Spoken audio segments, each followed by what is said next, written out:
Heal the places in my mind that still replay the hurt. The rooms I thought I locked away. The memories that still know my name. The echoes that arrive uninvited at 2 in the morning when the world is quiet enough for pain to speak louder than peace. Heal the versions of me that learned to survive before I ever learned how to live. Because some wounds don't bleed where people can see them. Some wounds wear smiles. Some wounds answer, I'm okay. Some wounds graduate, go to work, raise children, fall in love, laugh loudly at dinners while silently drowning inside themselves. And maybe that is the cruelest part of hurt, how invisible it can become. How a person can carry entire storms behind ordinary eyes. Heal the places in my mind that still confuse love with leaving. That still panic when someone takes too long to reply. That still brace themselves for abandonment even in safe arms. Because pain has memory. And memory is strange. It remembers tones of voice more than words. It remembers slammed doors. It remembers being chosen last. It remembers crying quietly so nobody would hear. It remembers the exact moment you realized you had to become your own comfort. Heal the child in me who thought being strong meant staying silent. Who thought endurance was love.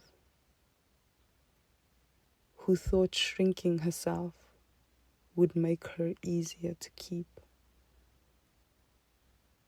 Heal the nights I begged for softness but settled for survival.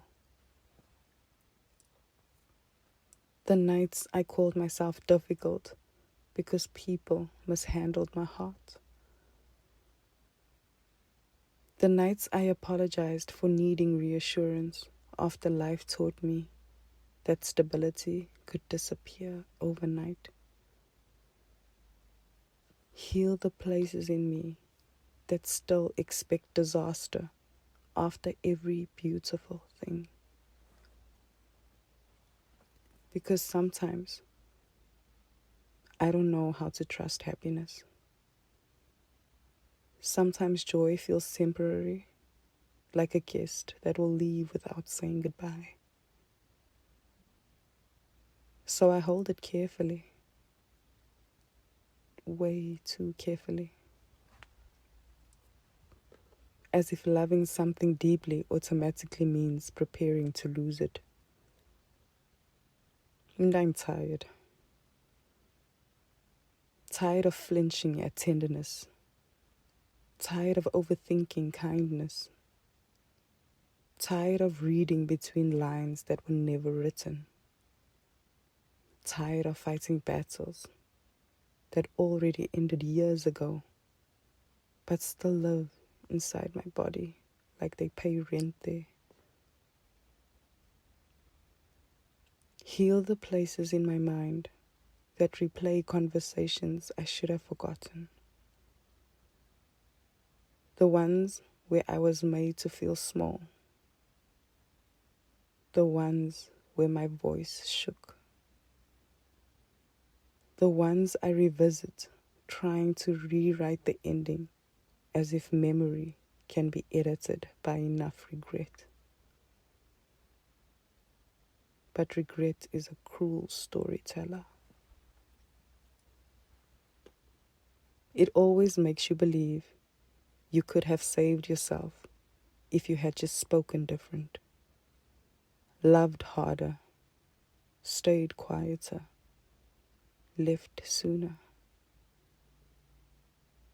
Yet nobody tells you that survival itself was already bravery.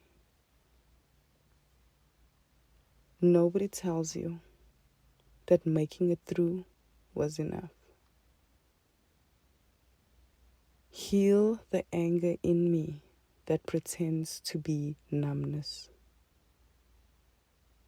Because I said, I'm over it, when what I really meant was, I'm exhausted from carrying it. And maybe healing is not forgetting.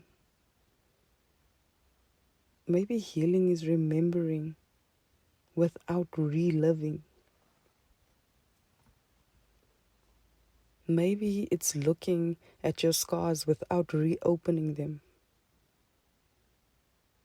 Maybe it's learning that what happened to you doesn't have to become who you are. And still,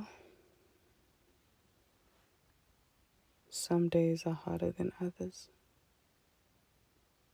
Some days grief returns wearing familiar perfume. Some days loneliness sits beside me like an old friend. Some days my mind becomes a courtroom where every mistake I ever made is dragged back to the witness stand. And I become both prisoner and punishment. Heal that too. Heal the guilt for outgrowing people I once begged to stay.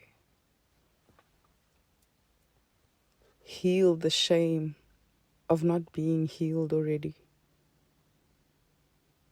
Because the world loves quick recoveries. It loves inspirational endings. It loves strength as long as strength looks beautiful. But real healing is messy. It's crying in parked cars. It's canceling plans because your heart feels heavy. It's learning how to rest without feeling lazy. It's grieving people who are still alive. It's missing versions of yourself you can never return to. It's waking up one morning and realizing you no longer hate yourself as much as you used to. And that is a miracle nobody applauds enough. Heal the parts of me that still feels guilty for choosing myself. The part that was taught self-sacrifice is the purest form of love. So I poured and poured and poured until there was nothing left in me except emptiness wearing generosity. I gave people oceans and apologized for not being rain. But now I understand. People who benefit from your broken boundaries will call your healing selfish. Still, heal me anyway. Heal me so deeply that I stop romanticizing pain just because it's familiar. Heal me until peace no longer feels boring. Until calm no longer feels suspicious. Until I stop mistaking chaos for passion. Heal the loneliness in me that settled in after disappointment. The loneliness that enters crowded rooms and still feels unseen. The loneliness that says, do not get too attached.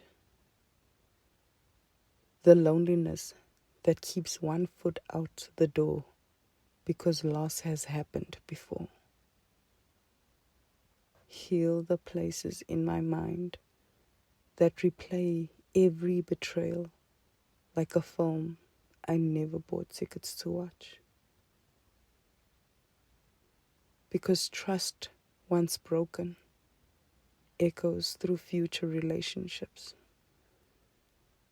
It makes innocent people pay for crimes they never committed. And I don't want pain to turn me cold. I don't want heartbreak to make me cruel. I don't want survival to steal my softness. So heal me gently, not all at once, not violently, not in a way that erases my humanity, but in quiet ways, like teaching me that resting is not weakness, like reminding me I deserve the same compassion I give everybody else, like helping me believe that I am still worthy even on the days I produce nothing but survival. Heal the voice in my head that sounds like everyone who ever made me feel unlovable. Replace it with something kinder, something softer, something that says, you are allowed to take up space. You are allowed to be healing and hurting at the same time. You are allowed to become someone new without asking permission. And maybe one day, the memories will still exist without controlling me. Maybe one day, I will hear my own laughter without wondering how long it will last.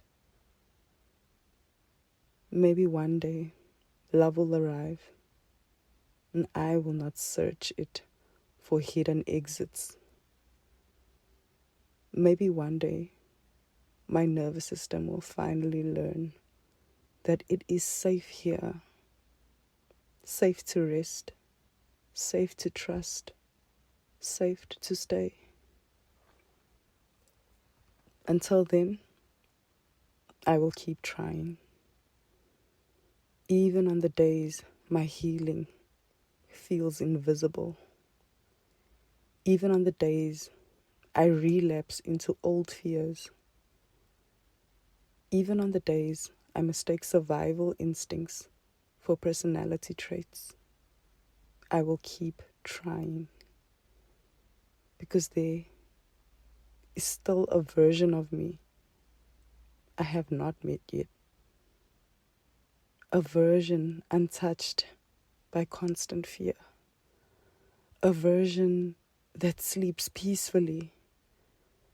A version that doesn't apologize for existing. A version that knows love should not feel like war. And I owe it to that future self to keep going.